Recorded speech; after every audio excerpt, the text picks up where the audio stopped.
Good evening, and welcome to tonight's community discussions on the Black Lives Matters movement in partnership with the Smithsonian Affiliations and the Smithsonian's National African American Museum of History and Culture. At the San Diego History Center, we believe in the power of collaborations, and that includes being a Smithsonian affiliate.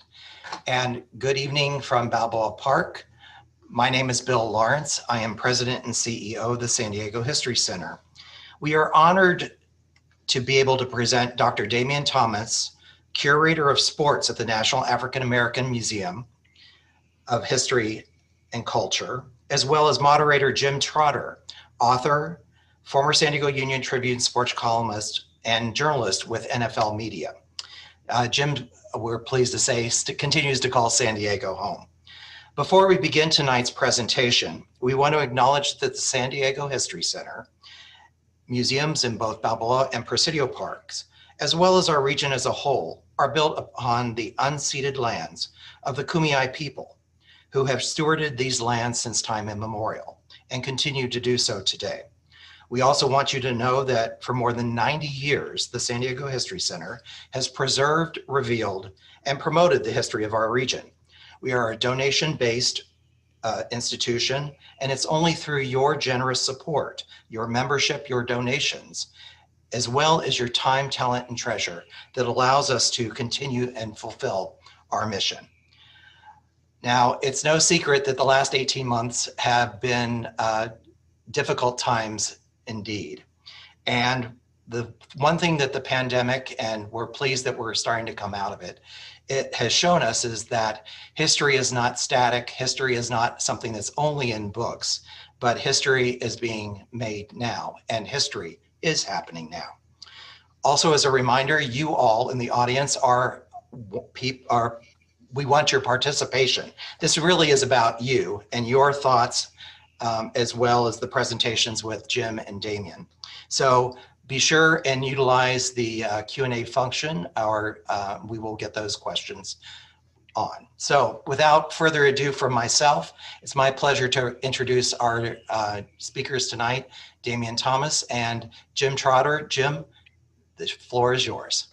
Bill, I appreciate it. First, I want to say thank you to you and the San Diego History Center. As someone who has lived in San Diego for more than 3 decades, it's really an honor and it's humbling to be able to participate in something like this.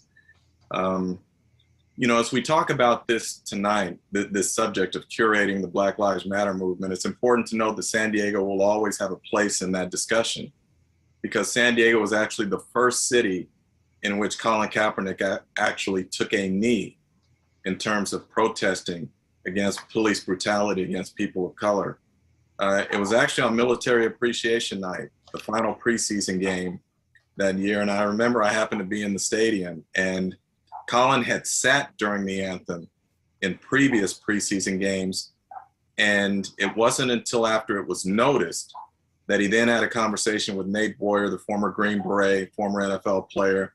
And Nate told him that it would be more respectful if Colin were to take a knee while demonstrating, which is how that started.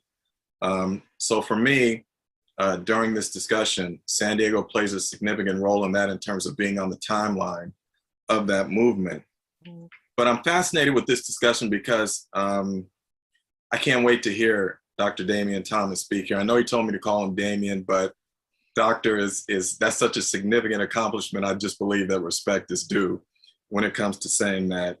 As Bill said, he is the curator of sports at the Smithsonian National Museum of African American History and Culture.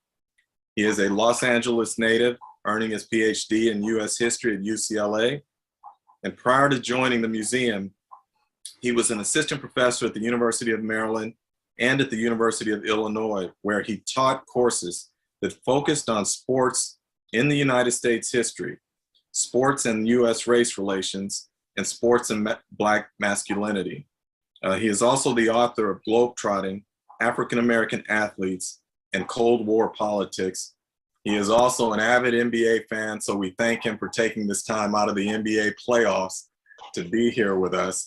So Dr. Thomas, I'm going to turn the floor over to you now, and we'll have time for questions and answers afterwards. And thank you for being here. Thank you so much. It is a pleasure and an honor to be here. Tonight, I want to do three things. I want to introduce you to the museum. I know many of you have not had a chance to get out to Washington, D.C. and to visit the museum. We recently reopened in the middle of May. So we had been closed for most of the pandemic, but we're now open and hosting guests. So we're excited to be in that position. So I want to talk a bit about the museum. And then from there, I'll pause and tell you a bit about my personal story. And then from there, I'm going to lead you through a thought exercise about how we can think about Black Lives Matters through a curatorial perspective. Let's go to the next slide. The first thing that I think is important to know about this museum is that it took 100 years to get built. The first attempt to get this museum built was in 1915. And that's an important year because that was 50 years after the end of slavery and after the end of the Civil War. And so as the nation came back to Washington, D.C. to commemorate that moment, to think about the lessons, African-American soldiers who fought in the Civil War also came back to Washington, D.C. and said there needed to be a national monument to their sacrifices and to the contributions of African Americans. Fortunately, that effort didn't get very far. In the 1920s, there was another attempt. In the 1960s, during the Civil Rights Movement, there was a lot of momentum to get this museum built, but that momentum stalled after the death of Martin Luther King Jr. in 1968. In 1988, Congressman John Lewis from Atlanta introduced the legislation for this museum for the very first time.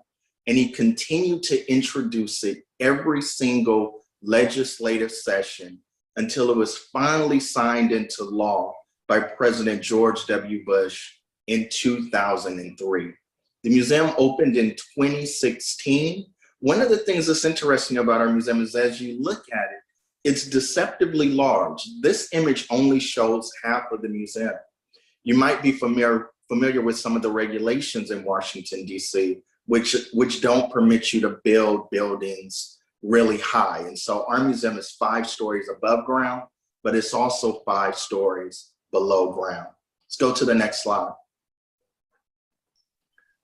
We opened in 2016, and heretofore we've welcomed about 7 million visitors, even though we've been closed for most of the last year. One of the things that we noticed quite quickly was that people were spending an inordinate amount of time in our museum. We had planned for people to spend 2 hours in our museum, but what we noticed is that our average visitor was spending over 5 hours during their first visit. This is Heritage Hall, and this is where we host a number of events. In addition to being a museum space, we've also become a really important cultural space, and we host about 200 events a year. Let's go to the next slide. This is one of my favorite galleries. This is the Cultural Expressions Gallery. And if you look closely at the center of this image, you see this statue. And that statue is the design inspiration for the museum. If you look at the top of the statue, you see the 3-tiered crown. And this is done by a Nigerian artist, and it inspired the architect for the museum. And so that's the structure. And so it's really nice to be able to have that on display and to share with people. Let's go to the next slide. One of the things you'll notice when you see pictures of our museum is that the Washington Monument is always in the background. And that's twofold. One is designed to help people realize where the museum is located, right on the National Mall. But our museum is also designed to be in an architectural conversation with the Washington Monument.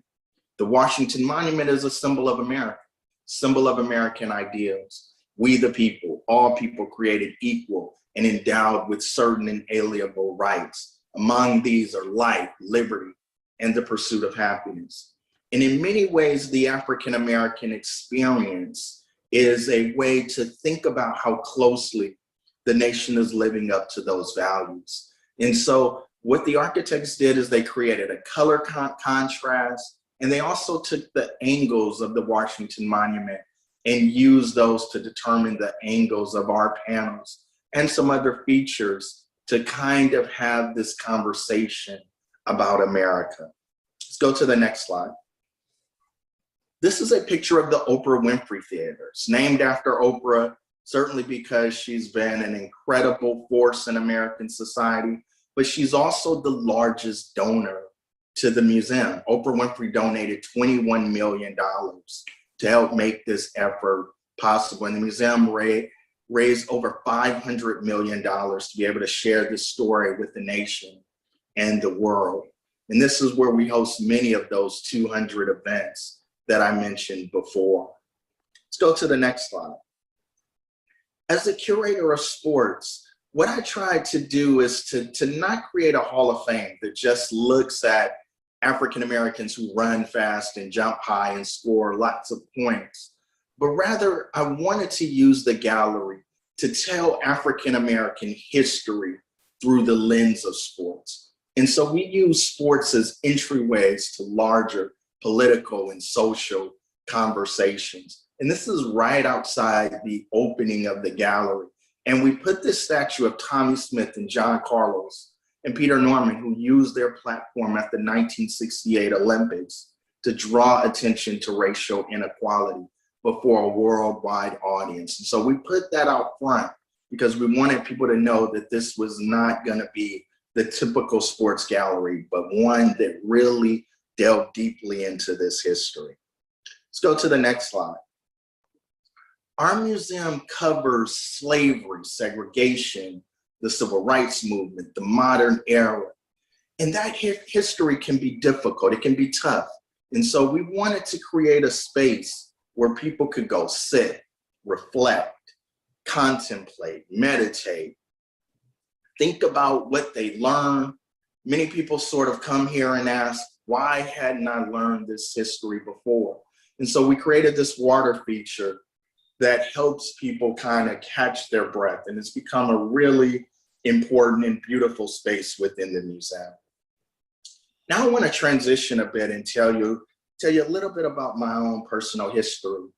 I am from Los Angeles, and I got admitted into UCLA to work on my bachelor's degree.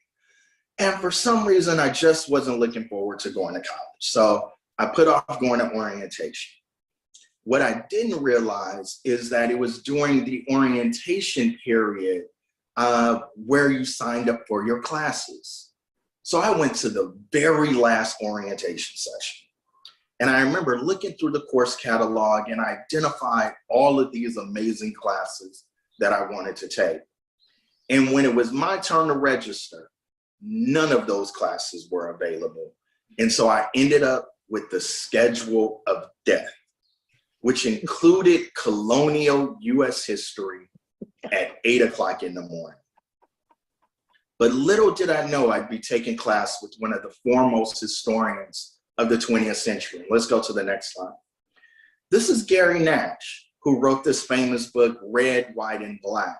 And he helped bring in the era of social history in the late 1960s and early 1970s. And social history looks at the lives of everyday people. It looks at race, class, and gender and how they impact history. Prior to social history, most historians either study presidents or wars. So this is really a revolutionary moment where the lives of everyday people come to the forefront. And I remember the very first day of class, my very first class that I attended as a student. 15 minutes into the class, my life changed. And that's when Professor Nash said, whoever controls the present will use their power to control the past in hopes of controlling the future. One more time. Whoever controls the present will use their power to control the past in hopes of controlling the future. And in that one sentence, I began to learn two life-changing ideas and two paradigm-shifting perspectives. The first is that history isn't just about memorizing a bunch of facts and figures like in 1492, Columbus sailed the ocean blue. History is about power. It's about the power to define what matters and why it matters. And one of the things I came to learn is that the way history is typically taught in schools is that it makes our current inequalities seem natural and inevitable. All of the conflict, all of the alternative paths are usually left out of the history. And so we're left with a history that always seems as if we're moving from progress to progress. The second thing that I learned is that history is actually not about the past. History is about the future. Because if you can use the past to convince people that the present inequalities are okay and natural, you can control or at least influence what they believe is possible, what they believe is right, and what they believe can be done to change these issues. It's no happenstance that we are engaged in a major debate about history in our country right now. From the 1619 Project to the 1776 Project to the contemporary conversations about critical race theory. These are conversations about which forms of history will be allowed to be taught and how those forms of history will be used to challenge or reinforce inequality. Let's go to the next slide.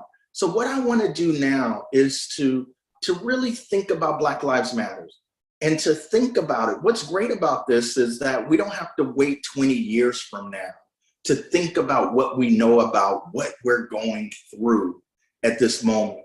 So I'm going to share with you some of the ways that I think about this as a curator and as a historian in hopes that you'll reflect upon how it is that you see this moment and the lessons that we should take away from it.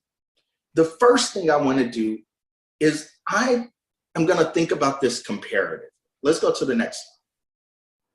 So what I did is I put together this timeline of the civil rights movement. I think a lot of people tend to think about the civil rights movement as being about 5 or 6 years long. By my count, the civil rights movement was 23 years long.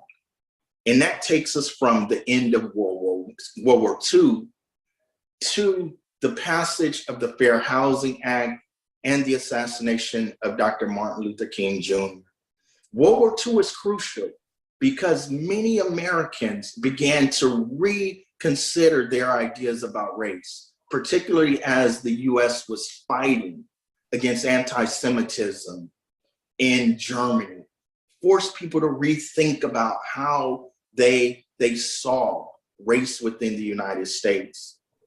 And out of that, a very famous and important committee was formed in 1946, the President's Committee on Civil Rights, which many of us have not learned about, but they made 25 recommendations, and those recommendations became the things that the civil rights movement fought for the next 20 years. Now, when I'm looking at the civil rights movement, there are a couple of things that I notice. One, we get executive action. So we see that with the president.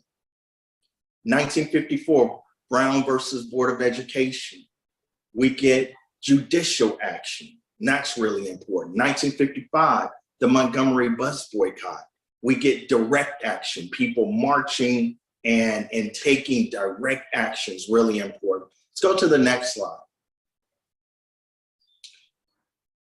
We also see more moments of direct action, the Freedom Rides. But if we look at 1964, 1965, 1968, we see legislative action.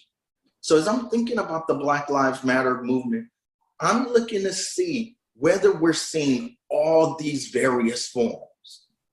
Are we seeing direct action, people in the street? Is there legislation that supports this? What is the executive branch, the president, the Department of Justice? What are they doing? So you want to see all of these things. And so that's the first thing I'm going to think about is what do we learn from the civil rights movement? How is this movement similar and different? Let's go to the next slide. And I put this image here because I think this is really an important moment. This is from Birmingham in 1963. One of the things Martin Luther King Jr. and other leaders were very effective at doing in the civil rights movement was using a new medium, television. And so it's not happenstance that they were in Birmingham. And what Dr. King and other leaders would do is that they would look for Southern officials that they could provoke, whether it's Bud Connor, Jim Clark in Selma, Alabama.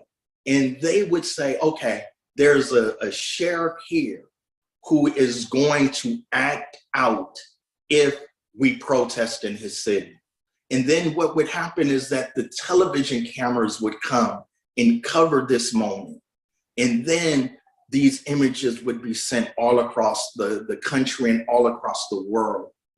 And the civil rights movement used these moments as a way to gain sympathy and to shift public opinion about these forms of injustice. Now, it's interesting what happened in Birmingham in 1963. By this time, Southern sheriffs and mayors knew what Dr. King and the civil rights protesters were going to do. And so when they came to Birmingham, they protested for about 6 weeks and nothing happened. Now, if you look at the young man who's being held by the cop and attacked by the dog, he's 17 years old. And what happened is after 6 weeks of not getting anywhere, the leaders decided to pull kids out of school, middle school, and high school. And so if you look at the footage from Birmingham, it's often teenagers who are being attacked by the dogs and the hoses and things of that nature. Because once the kids got on the line, the leaders of the city became furious. And that's when you get these moments, and you get this moment that the King and others are able to frame and use to gain support. So what's interesting about Black Lives Matter is 2 points. One, Dr. King was the leader of the civil rights movement. Black Lives Matter has taken a different approach as a leaderless movement. What does that mean? What are the implications of that? How does that shift the strategies of these movements? And then the second thing is, which mediums are the Black Lives Matter protesters and activists using? And certainly one of the most important developments of the last 10 years is the explosion of social media and how people are able to share their messages around the world, share what's going on with others, even as the media sort of sometimes not forgets, but doesn't show what's really happening in the streets. And so this new technology has been crucial to help people organize and share their messages. And so that's one way we can think about the similarities and differences. Let's go to the next slide. So the second thing that I would do is I would think about the dominant framing of Black Lives Matter. And to me, it seems the way in which we tend to think about Black Lives Matter right now is almost as if we mark the time by thinking about death. And we move from death to death, whether it's the death of Trayvon Martin, to the death of Tamir Rice, to the death of Sandra Bland, to the death of Philando Castile, to the death of Breonna Taylor, to the death of George Floyd. And I think it's really important that we continue to do that, because it's really important to think about what these people's lives meant and how they are changing. Their tragedies are changing how people think. But I also think that there's an alternative way of thinking about Black Lives Matter, even as we continue to really think about these tragedies. And let's go to the next slide. I remember the first time, let's go back. Remember the first time I gave this presentation, it was to a group in San Diego, to the Aaron Price Fellows. And I remember telling them that, you know, and they're about 15 to 17. And I shared with them that they had spent their entire life in the midst of one of the most profound social revolutions in world history that's going on right now. And they thought about it and they paused, and what I said to them is that what the LGBTQ plus community has been able to do in the last 40 years here in the US and globally is unprecedented. It is profoundly transformative. But sometimes when you're in the middle of it, you don't really see it that way. But and this in some ways is true with Black Lives Matter right now. It's about 8 years old. So if we can use the civil rights movement as a comparative point, it might continue to go on for another decade, and it'll shift and change and develop new priorities and new tactics. And what I want to do now is to point out some of the ways that Black Lives Matter has been incredibly successful. One is, you see, 2014, Washington, D.C. decriminalizes marijuana possession.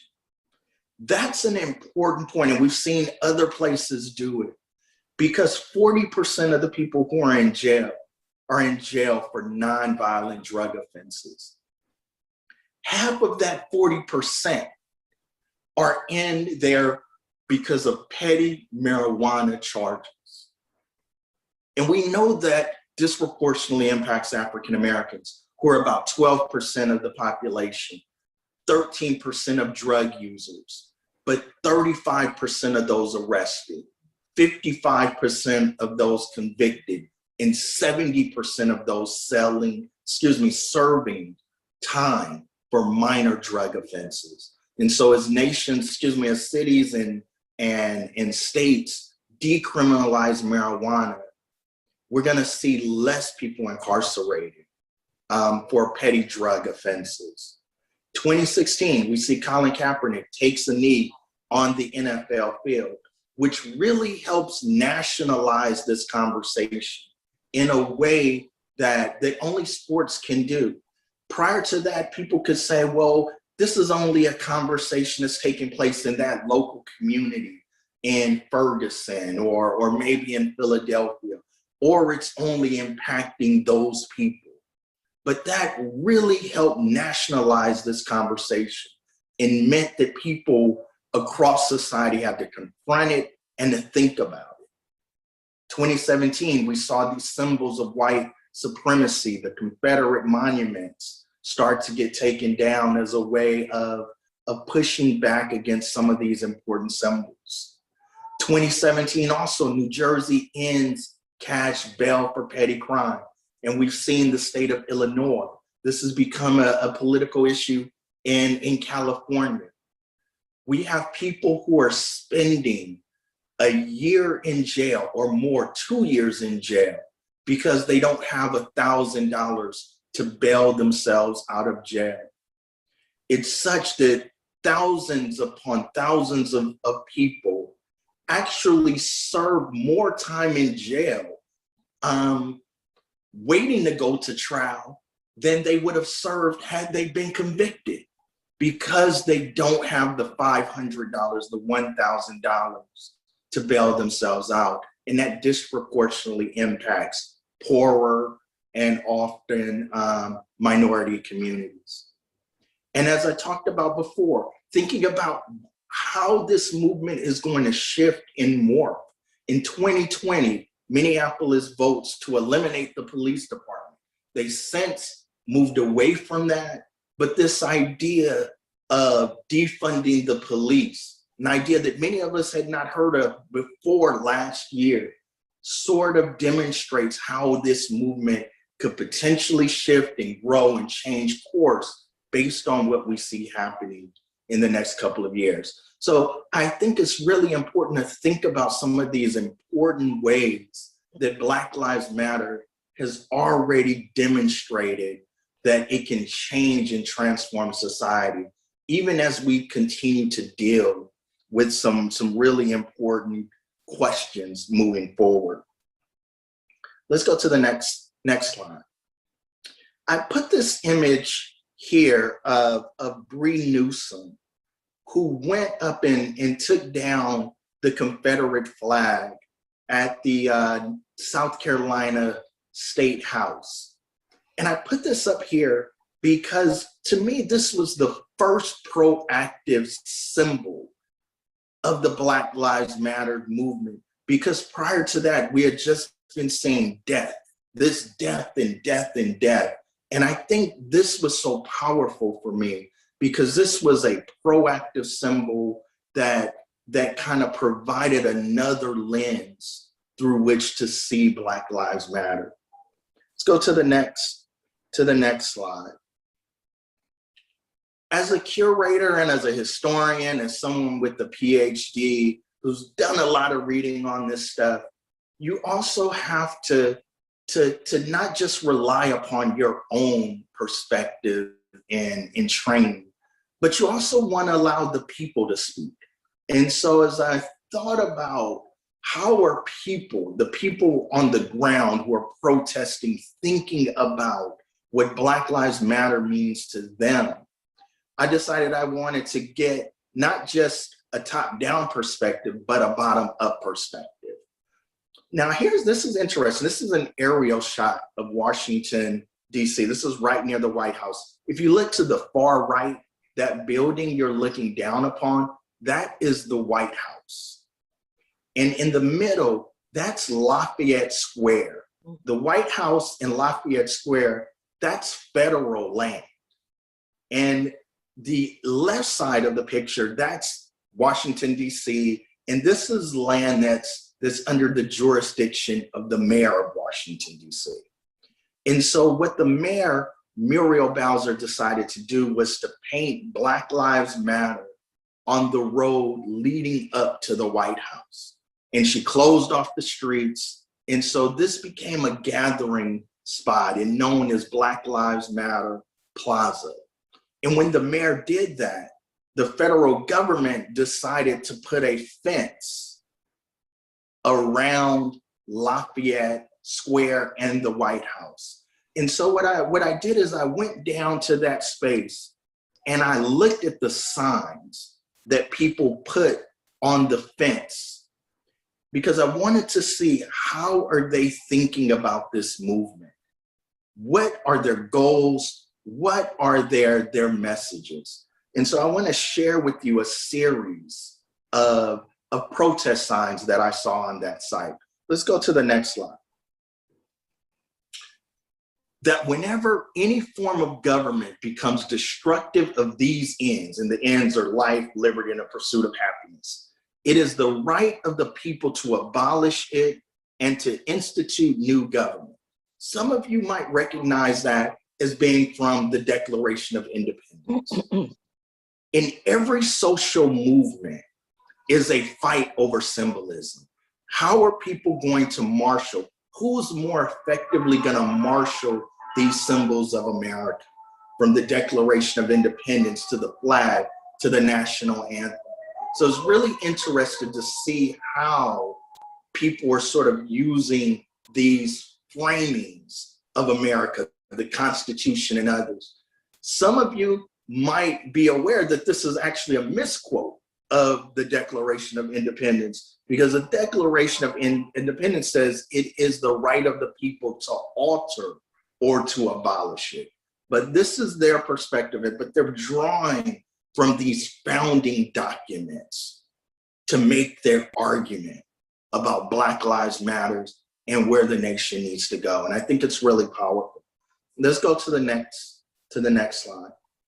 This is a quote from the famed author Ta-Nehisi Coates. "Race is the child of racism, not the father. And I think that's really important to remember, is that race and racism were not ideas that were created without power in mind. Prior to the transatlantic slave trade, we didn't think about race. Certainly we categorized ourselves by our citizenship in nations and nation states, and we use religion and we use gender. But race is created as a way to create a hierarchy that says who should and who shouldn't be treated fairly and with equality. And so it's important to remember that this is a social construct created for a particular purpose. Let's go to the next slide. White privilege doesn't mean your life hasn't been hard. It means your life hasn't been made harder simply because of the color of your skin. I like this because it demystifies in many ways white privilege. I know a lot of white people don't feel privileged. And particularly coming out of the pandemic, many white Americans lost jobs. They were dealing with displacement, struggling with debt and all these things. White privilege isn't something that's great. It just simply means that your life's not made harder because you're a person of color. That's all white privilege is. It doesn't mean that things aren't tough. It just means that you don't have to consider the way in which your opportunities and access are constrained by race. Let's go to the next slide. I thought this one was really powerful. If we can flatten the curve, we can bend the arc. And this is significant because it joins the battle against coronavirus with the battle for racial justice. You know, we've all heard Dr. Fauci talk about flattening the curve. And this idea of bending the arc is a reference to one of Dr. Martin Luther King Jr.'s most famous sayings: the moral arc of the universe bends towards justice. And so the way in which these twin pandemics are joined and fused together in this sign, I think was really powerful in terms of thinking about how people think about their interconnectedness. Let's go to the next slide.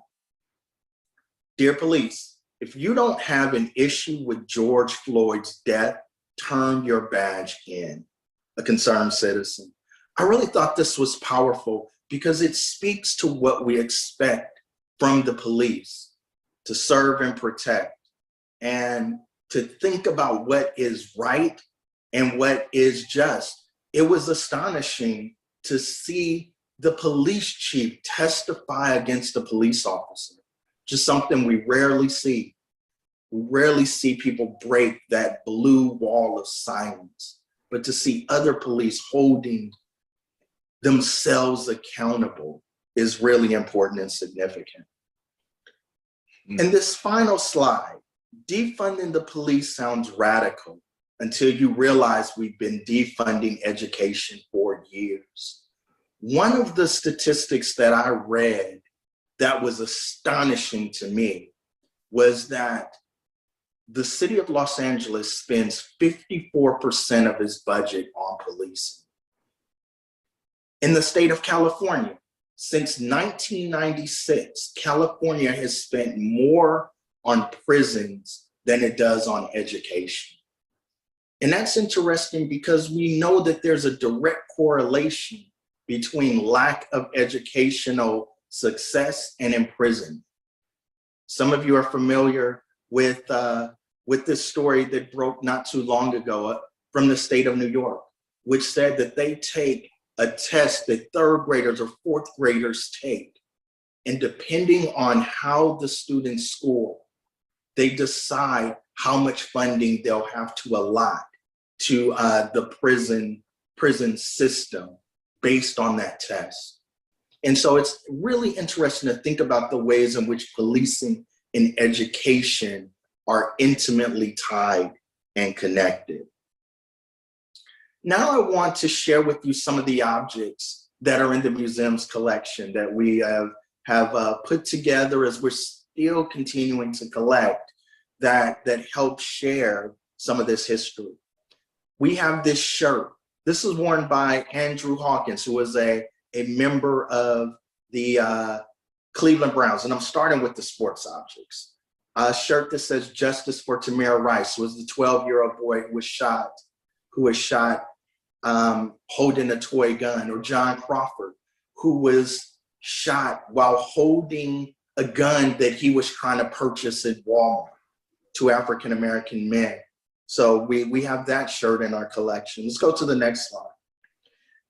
This shirt worn by Derrick Rose after the death of Eric Garner in New York, who first stated, "I can't breathe." Derrick Rose, a couple of weeks later, wore this shirt before a game in the NBA. And so it sparked a trend that we saw all across the sports world of athletes wearing this t-shirt. And so we have the shirt Derrick Rose is wearing here, and that's in our collection. Let's go to the next item.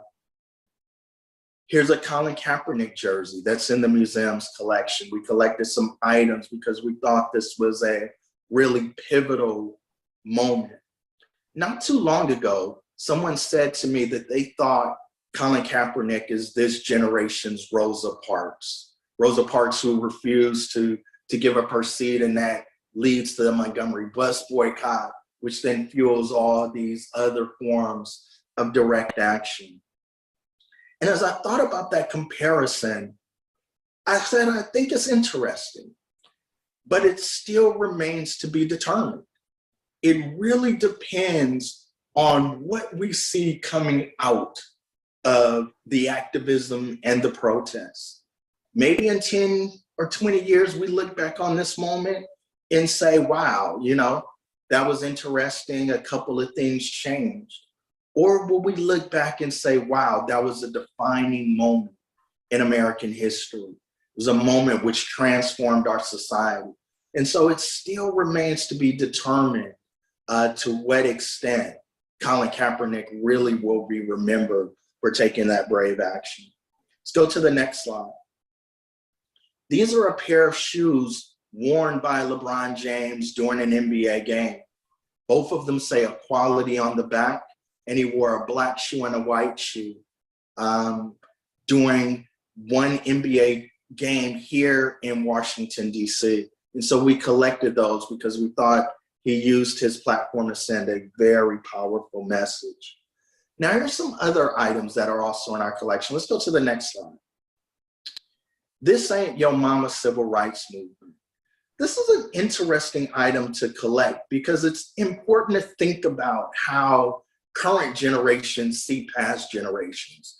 And it's often common for current generations to think critically about the past generations. Why didn't you do this? How come you didn't take these actions? And so I think this jersey allows us to have this intergenerational conversation. I also think that many people in the current moment misread and misunderstand aspects of the civil rights movement in terms of thinking about what their tactics were and what they did. And so it's interesting to have items like this, which invite this kind of intergenerational conversation about tactics, about opportunity and other things. Let's go to the next slide. Here is a protest sign which sort of looks at crime and how crime gets explained. Black crime often associated or denigrated as gang violence, and Muslim crime, terrorism, Latino crime, illegal immigration, white crime, self-defense often. So it's interesting to think about how crime, particularly crime that involves different groups of people, get defined. And so it's an interesting way of thinking about this conversation. Let's go to the next slide. This is a picture. The picture on the left is in our museum's collection, and it's from Baltimore, the protest in Baltimore after the death of Freddie Gray. And you might remember Freddie Gray was the young man who was handcuffed and put in a police van. And the van drove in such a way that by the time Freddie was taken out of the police van, he had a broken neck and he subsequently died. And there was rioting all in Baltimore over the next couple of weeks. And so this image was featured on the cover of Time magazine, done by the very talented Devin Allen. So we've got a number of his photos in our collection. So we're very excited to have those images. Let's go to the next slide. And here's another image from the Devin Allen collection. It's just very powerful protest, once again in Baltimore, where you have this young boy, 2 or 3 years old, hands up, don't shoot. And what world will we create for this young man? Hopefully by the time he's his father age, he won't have to think about that and won't have to consider how instances and interactions with the police are potentially life-threatening moments. And I just think this picture speaks volumes about who we are as a society and where we want to go. And so I just want to thank you for inviting me and allowing me to share this thought exercise with you. And I hope as you are listening and thinking about it, you are also thinking about how you understand Black Lives Matter and how you would sort of develop your own story that you can share with your family about this very important and critical moment. Thank you. Yeah, Doctor, that was powerful. And thank you for that. You know, we're going to open it up for question and answers now. And I'll start it off. I wanted to ask you about, as a sports journalist, something I continually hear and have heard since Colin first took a knee was stick to sports, stick to sports. Based on what you've been able to put together in the museum, can you speak to how sports and politics have always been intertwined and it has never been a either or? I think you're absolutely right. You know, sports have always been tied to social issues and social positions. One of the things that's sort of unique about the United States is actually how closely sports are tied to our educational institutions. And that's because we believe that sports teach values, it teaches character, teaches discipline and notions of fair play and teamwork. And so sports have always been tied to these social values and ideas. And for African Americans, because sports were one of the first spaces to integrate, African Americans have always held sports in an important light. And even if you get someone like Jackie Robinson, who was a great athlete, but very socially engaged. So from the very beginning, African American athletes have understood that they have a responsibility to their larger community. But what's unique about that is that when athletes become involved, what happens is that the politics get introduced from the ground up level, where what we're typically used to seeing is that the politics that normally sort of pervade the sports world usually come top down, where the leaders of the league say, we're going to be involved in things like breast cancer and to bring breast cancer awareness, which is a great thing. Or we're going to celebrate our troops and celebrate the war effort. Those are political things that get brought into sports. But often when things come from the top down, we don't think of them as political. The same way we think about things that emerge from the bottom up, from the players sort of saying, this is something we're concerned about and we want to address it in this space. Just the playing of the national anthem itself is a political statement before it, you know? So Bill, I won't dominate this. I'll turn to you now. I know you have some questions from the audience. Thank you, Jim. And Damion, what an incredibly powerful presentation that you've given us, and tremendous amount to think about. We have a question. As curators, how do we move from curatorial interpretation of history to developing plans and action that make real change in society? I think that is a really good question. And from my standpoint is I think there's so many roles that need to be played, that I think sometimes if you can give people things to think about, or use history to inspire, encourage, and uplift people, that's a valuable contribution. And so you never know when a perspective or an idea is going to change what people believe is possible. And so I think it's important that we see history as playing a vital role in these efforts. And so in terms of how do we move from being curatorial to being activists, I don't know that that's necessarily the responsibility of the curator to then move to the actual action. It's great if people occupy both roles, but I also think it's enough to share, inspire, contextualize. And I think that's what we do best at the Smithsonian, is to try to provide historical contextualization to contemporary issues. And so I think that's a valuable contribution. We have another question, and perhaps I'm going to reword it just a little bit if I can do it correctly here. From a curatorial and a historical standpoint, and I thought it was really interesting, your timeline on the civil rights movement, and the comparisons and contrast from direct action, executive action, legislative action. This listener is asking, what's your opinion of HR 40 to create a commission to study the effects of slavery and make recommendations for possible reparations? Or do you have any idea about what Black Lives Matter movements say about the idea of reparations?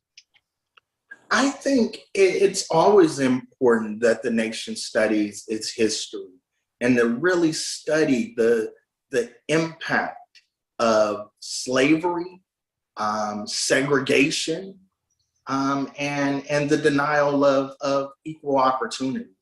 I think it's very important that we do that as a nation. And so I support that effort. I am not aware of the specific demands of Black Lives Matter in relationship to reparations, so I can't speak directly to that. Okay, thank you. Jonathan Schulman asks, is there a particular artifact that you don't have in your collection, but would like to include it if it were possible to do so?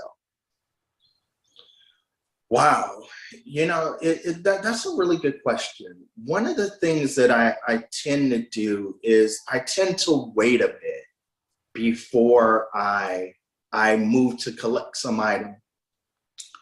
And I do that for two reasons. One is because when we bring items into the Smithsonian collection, we are committed to preserving that object forever. And then two, I don't want to just be caught up in the moment, but I want to be able to kind of take a step back and to figure out, is this something that really speaks to this moment? And so, I tend to wait about 6 months till about a year. So now we're in a space where I'm sort of thinking about, okay, what are the objects we should be collecting? One of the things I've been in talks about is doing an extensive collecting effort around the efforts of the women of the WNBA, who've really been at the forefront of this and taken some really courageous actions. And so I want to make sure that I thoroughly document that history. And so that's one of the angles that's really important to me. And I'm just figuring out how to best do that. Damion, Hey, Bill, can I please, ask a yeah, follow-up please, Jim, on that? go ahead. Damion, when it comes to curating these artifacts, is there some sort of process or protocol? Because, for instance, let's say the Pro Football Hall of Fame might want certain artifacts that would be beneficial or valuable to you. So is there a process that you have to go through, for instance, maybe to get an artifact from a Pro Football Hall of Fame or Major League Baseball Hall of Fame or something like that, if you particularly wanted it? I think for me, my main job is to build the Smithsonian's collection. And so, if we have to borrow things from those entities for a particular exhibition, we'll certainly do that. But what I have to do is to build our collection. And I think in a lot of ways, our collecting goals are a bit different than other sports related institutions. Because what we try to do is use sports as an entryway to these larger political, social, and cultural conversations. So often we're not collecting the same objects. And so I don't find that we're often in competition with them for certain objects. So that's been my experience, but I think they've been great. We have great working relationships with all of the, or most of the halls of fame. So I'm really excited about that, possibilities of working together. Damion, it was really great for you to talk about the curatorial process of bringing new objects into the Smithsonian's collection, because we do the same thing here in San Diego. And, we are the scrapbook or the attic or the repository for our region's history. And it goes back to, I was really pleased to hear your comments about, partnering with the Football Hall of Fame and other institutions as well, because there are never enough resources, never enough time, and never enough money or space to be able to hold everything. So it really requires multiple institutions to collect and to partner and to be able to preserve the history that we're looking for. Let's see, I think we may have one additional thing. Question. Have you noticed differences in curating Black Lives Matter movement as a leaderless movement versus the civil rights movement, which did have leaders? I think, it's each of them present their own challenges. I think what's hard about the civil rights movement is that we are now, 60, 70 years behind the ball trying to kind of catch up and collect these artifacts before they're lost to history. So that's the big challenge with that. I think in terms of the current moment, what we're able to do in a much easier fashion is to collect the stories of the people, and in a way that it's harder to do with the civil rights movement, where you're often relying upon the photographers to get some of the images or some of the people who are more well known, but it's harder to get to those day-to-day people's story, which are so powerful and significant. So I think that's probably one of the major points. Bill, I also want to respond to what you said about the need for all of us to be collecting.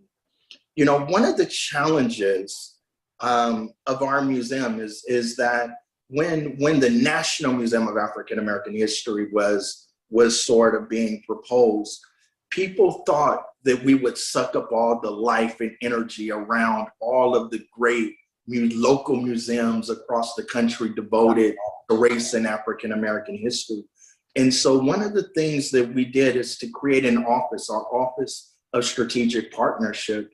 And what we do at our museum is to try to make sure that all of the museums that are devoted to race, devoted to social justice, benefit from our presence rather than are harmed by what it is that we do. And I'm really excited that you guys are an affiliate with the Smithsonian and that we're able to figure out ways to partner to bring together these national and local stories. I couldn't say it better myself. We're right about the hour time. Bill, Jim, can I yes, ask one more question real quick? of course, absolutely. Damion, I know you feel a great, I'm going to assume you feel a great sense of responsibility for what you do. And I'm just curious if that sense of responsibility is even greater now when we have this assault on education and teaching history, where we have states now passing laws to ban critical race theory being taught, saying that teachers could be fined if they were to teach certain things that the public may feel isn't balanced enough. So do you feel an even greater sense of responsibility now in terms of curating and documenting history as we go forward? That's a great question. And, you know, it is an honor to hold the position that I hold. And I take it really seriously. I can't say that I think I have more of a responsibility because, you know, I've really dedicated my life to preserving this history, sharing it.